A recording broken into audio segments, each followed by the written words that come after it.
Welcome to our ASBATANKVOY Explainer. We're decoding the multi-million-dollar rules of the high seas. Let's go.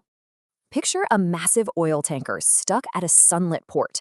Who actually foots that multi-million-dollar bill? In this high-stakes thriller, we've got two main characters. Owners cover operating costs, while charterers handle cargo. Rule 1. The warranty. The owner guarantees a seaworthy, fast ship. The charterer just makes sure it floats. Now show me the money. Freight is paid on the gross intake quantity loaded, not what's actually discharged.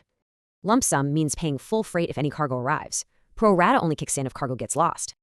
But what if the charterer doesn't supply enough oil? They still pay. It's a penalty brilliantly called dead freight.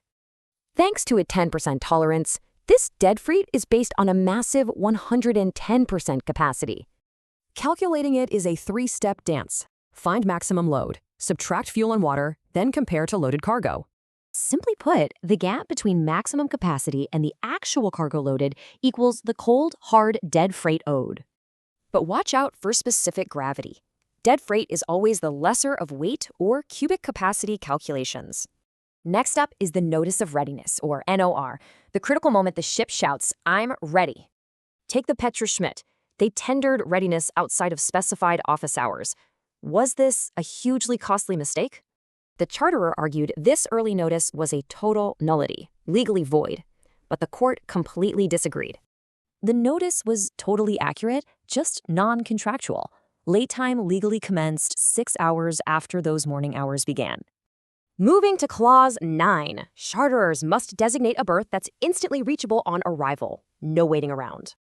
In the famous Laura Prima case, a ship waited 9 days due to port congestion. Who pays up?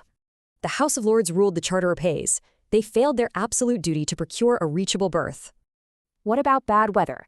The Conoco weather clause cuts lay time or demurrage rates in half during severe storms. But look at the vessel Alaska. Stuck third in line, the weather clause absolutely didn't save the charterer. Later, a berth opened during a storm, but cargo was off spec. No cargo meant zero weather protection. Finally, Clause 8, demurrage.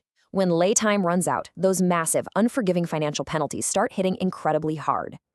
The golden rule of this maritime thriller: once on demurrage, always on demurrage. Literally, full time counts. The only exception is if both parties explicitly agree to pause that constantly running demurrage clock.